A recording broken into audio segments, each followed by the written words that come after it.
안녕하세요. 산부인과 의사 황인아입니다. 오늘은 제가 소음순에 대한 이야기를 좀 할 건데요. 소음순 수술을 많이 하다 보면 모든 사람의 소음순이 다 다르게 생겼다는 걸 알 수가 있어요. 그래서 소음순 수술이 다른 수술에 비해서 좀 어려운 수술인 것 같기도 해요.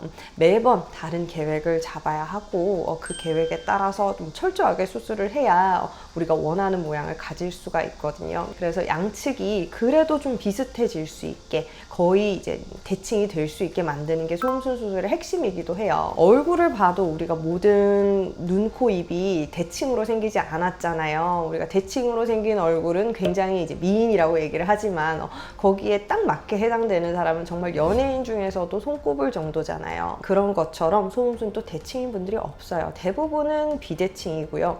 대칭처럼 보이더라도 어느 한 부분은 조금씩 다르다는 걸 알 수가 있고요.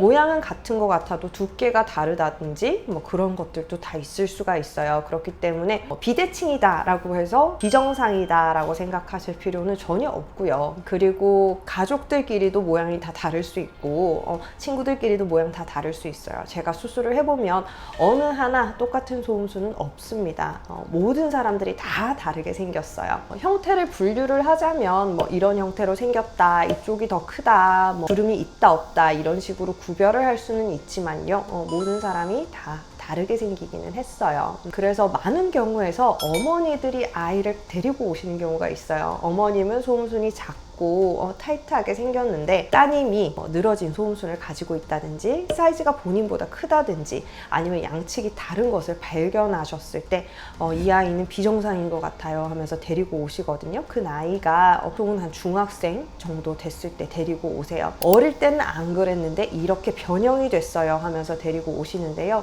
소음순은 이렇게 변형되어서 모양이 달라지는 것은 아니에요. 우리가 소음순 수술을 하는 병원들의 설명을 봐도 어떤 수술을 소개하는 이런 블로그를 봐도 소음순의 변형이 일어났으니 당신은 수술을 하셔야 된다라는 이야기를 많이 하거든요. 그래서 마치 이 소음순이 어떤 그 계기로 인해서 변형이 생겨서 문제가 된 것처럼 이야기를 해요.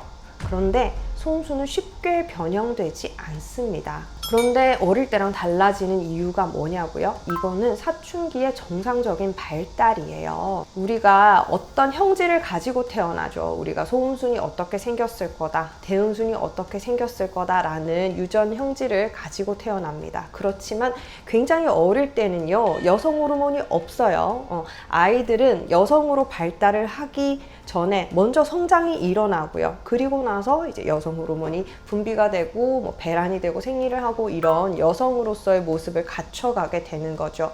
어릴 때부터 유방이 발달하지 않는 거와 똑같아요. 소음순도 대음순도 결국에는 사춘기가 되어야 발달을 하게 됩니다. 그래서 이전에는 크지 않았는데 소음순이 커졌어요. 변형이 됐어요. 제가 이거를 만지고 당겨서 그런가 봐요. 혹은 정글짐에서 떨어져서 그때 부딪혀서 소음순이 부었다가 돌아가지 않았어요. 이렇게 얘기를 많이 하시거든요. 그런데 이렇게 해서 변형이 생겼다기보다는 이런 계기로 인해서 소음순의 모양을 발견했다는 게 더 맞아요. 우리가 만약에 정말 정글짐에서 떨어져서 상처가 생기고 소음순이 찢어지고 이런 이벤트가 있으셨다면 응급실에 오셨을 거예요. 제가 이제 산부인과에서 근무하면서 새들 인절이라고 얘기를 하거든요. 꼭 말을 탈 때 그런 식으로 이제 떨어져서 소음순에 라든지 외음부에 그런 자극을 받아서 피가 나거나 찢어지거나 이렇게 문제 생기는 경우들을 보게 돼요. 정말 소음순의 그 모양에 영향을 줄 정도의 손상이 있으셨다면 피가 나고 찢어지고 이런 것 때문에 봉합을 해야 되는 상황이 있으셨을 거예요. 정말로 그런 것이 있었다면 그런 트라우마로 인한 변형으로 볼 수가 있죠. 그런 분들도 간혹 만나요. 이게 찢어지면서 이게 제때 봉합되지 않아서 소음순이 두 개로 갈라져 있다 이런 분들도 정말 드물지만 계시거든요. 근데 이런 경우를 제외하고 한쪽이 더 늘어졌다든지 한쪽이 색이 다르다든지 모양이 좀 크거나 두껍거나 이런 형태다라는 것은 단순히 어렸을 때 부었던 것이 회복되지 않고 지금까지 오는 게 아니고요. 혹은 내가 성생활을 시작해서 혹은 성생활을 자주 해서 이런 식으로 자극이 되어서 생기는 변화가 아니고요. 내가 가지고 있던 것들이 이제 사춘기가 되면서 나타나서 발달을 하고 완성이 되는 과정을 겪는 거예요. 아기 때는 물론 소음순 다 작아요. 그렇지만 이제 생리를 하게 되고 음모가 나기 시작하고 이런 식으로 발달을 하게 되면요, 소음순도 사이즈가 커지고요, 대음순도 커져요. 처음부터는 똑같은 그런 시간으로 발달을 하지가 않죠. 소음순이 먼저 커지고 그리고 나서 대음순의 지방이 침착되면서 소음순을 좀 보호해주고 가려주는 이런 형태로 발달이 되는 경우도 많거든요. 그래서 소음순이 너무 커요 하고 오시는 분들 중에서도 나이가 초등학교 5, 6학년이라든지 생리를 시작한 지 채 1, 2년이 되지 않은 친구들이 온다고 하면 앞으로도 변할 게 굉장히 많거든요. 소음순도 더 커질 수 있고, 소음순이 지금 형태로 있더라도 대음순이 많이 발달을 하고 지방이 침착이 되고 하면서 또 음모가 나서 가려줄 수도 있고요. 그런 식으로 발달을 하면서 지금처럼 소음순이 걸리적거리고 불편한 존재가 아니게 될 수 있어요.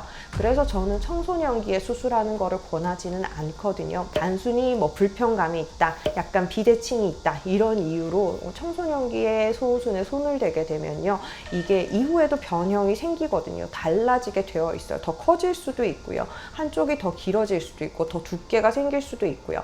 그리고 지금 형태랑 똑같은 상태인데 대음순이 굉장히 잘 발달을 하면서 이 정도 크기의 소음순은 다 대음순 안으로 숨어서 밖으로 보이지 않게 되는 경우도 생기거든요. 그러면 우리가 굳이 여기에 대해서 수술을 할 필요가 있냐는 거죠. 그리고 수술을 해 놓았는데 이후에 또 발달을 하게 되면서 소음순이 조금 더 길어진다든지 모양이 달라진다든지 해서 또 성인이 된 후에, 모양이 완성된 후에 2차적인 수술을 또 해야 되는 경우도 드물지만 생길 수는 있는 거예요.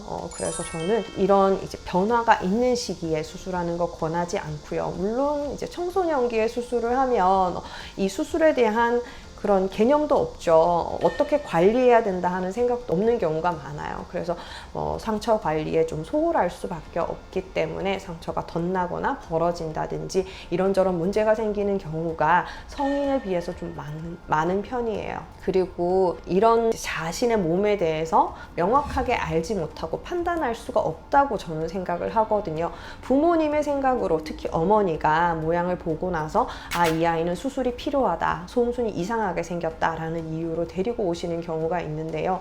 저는 어머니의 생각을 이해는 해요. 자기랑 다르게 생겼으니까 이상하게 생긴 것 같을 수는 있어요. 그렇지만 이 아이의 생각도 고려를 해야 되는 거예요. 이 아이는 아직 나이가 어리고 자신의 몸에 대한 충분한 이해가 없고 어떤 것을 결정하기에는 좀 부족해요. 그런데 이 아이의 몸을 엄마가 이상하게 생겼다고 생각한다는 이유만으로 조절을 하거나 수술을 하거나, 어떤 면에서는 강요일 수도 있죠. 너는 이걸 해야 돼 라고 말하기에는 적합하지 않은 부분이 있다라고 생각을 하는 거죠. 이 친구도 지금 크게 불편하거나 앉기조차 힘들다, 나는 체육 시간에 이것 때문에 뛸 수가 없다, 이런 경우가 아니라면 이 친구가 20살이 되었을 때 내가 이제 내 신체에 대해서 충분한 이해를 가질 수 있을 때, 내가 내 나름의 판단 기준이 생겼을 때 그때 수술을 해도 늦지 않은 거예요. 그래서 그런 것들에 대해서는 좀 신중히, 좀 천천히 생각을 하셨으면 좋겠다고 봐요. 저는 얘기를 하다가 길어졌는데 이게 결국에는 가지고 있는 거예요. 내가 원래 가지고 있던 모양들이 사춘기가 되면서 발현이 되는 거지, 어떤 트라우마라든지 변형이라든지 자위라든지 이걸 잡아당기는 거라든지 이런 거에 의해서 변형됐다고 생각하지는 마세요. 그래서 많이 물어보시는 게, 우리가 소음순 수술을 하고 나서 나중에 모양이 다시 또 길어질 수 있나요? 다시 자라날 수 있나요? 라고 많이 물어보세요. 이게 최종적인 결정 형태이기 때문에 사춘기가 다 지난 이후에 성인이 된 상태에서 수술을 하셨을 때는 이게 길어 나오지 않아요. 절대로 그런 일은 없습니다. 그래서 다들 이게 어떤 행동으로 인해 변형됐다고 생각을 하시니까 나오는 질문인 것 같아요. 그런데 그런 일은 없다는 거, 수술을 하고 나면 다시 달라질 일은 없어요. 저는 소음수를 귓불에 대입해서 많이 설명을 드리는데요. 귀가 있잖아요. 여기를 잘랐어요. 잘랐는데 이게 나중에 내가 귓불을 자꾸 잡아당긴다고 해서 이만큼 늘어질까요? 그렇지 않잖아요. 우리가 눈꺼풀을 자주 비빈다 해서 약간 눈꺼풀이 좀 피부 자극을 많이 받을 수는 있겠죠. 그렇지만 눈꺼풀이 이만큼 처지나요? 그런 일은 없잖아요. 그러니까 소음순도 이제 상식적인 범위 내에서 생각을 하시면 돼요. 성인이 된 후에 계속해서 자라는 거는 손톱, 발톱, 머리카락밖에 없어요. 그러니까 소음순에 대해서는 너무 그런 극적으로 생각하는 오해는 하지 않으셨으면 좋겠고, 수술을 받으면 그 형태로 계속 유지가 됩니다. 나이가 들면서 좀 변할 수는 있어요. 나이가 굉장히 많이 들게 되면 전체적으로 처짐이 생길 수는 있겠죠. 대음순도 쭈글쭈글해지고 소음순도 뭐 같이 대음순과 같이 처질 수는 있을 거예요. 그리고 뭐 갱년기가 된다라고 했을 때는 여성 호르몬 분비가 줄어들면서 다시 이제 소음순이 잘 발달을 했던 것들이 그 형태 자체에서 약간 쪼그라들듯이 얇아지고 작아지고 이런 형태로 변형이 생길 수 있어요.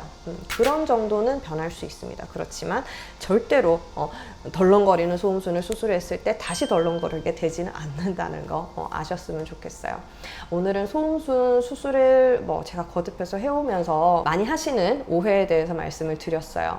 제가 이 기준에 대해서 확신을 하는 것이 왜냐하면요, 제가 일란성 쌍둥이를 수술을 한 적이 있거든요. 2번 정도 있는데, 그 일란성 쌍둥이의 경우에는 얼굴도 똑같이 생겼죠. 그런데 하는 일도 다르고 키도 다르고 이런 것들은 달라요. 굉장히 다른 생활을 하고 계시는데, 예를 들어서 한 분은 운동을 하시고 한 분은 요리를 하시고 이런 식으로 굉장히 이제 하는 일도 다르고 사시는 데도 다르고 차이가 많이 나요. 그렇지만 저한테 이제 함께 수술을 받으러 오신 거예요. 이분들이 생활 습관이나 이런 것들은 굉장히 많이 다르겠죠. 그렇지만 소음순을 봤을 때는 두 분이 그냥 똑같이 생겼어요. 제가 세상에는 똑같은 소음순은 하나도 없습니다 말씀드렸잖아요, 초반에. 그런데 일란성 쌍둥이는 똑같습니다.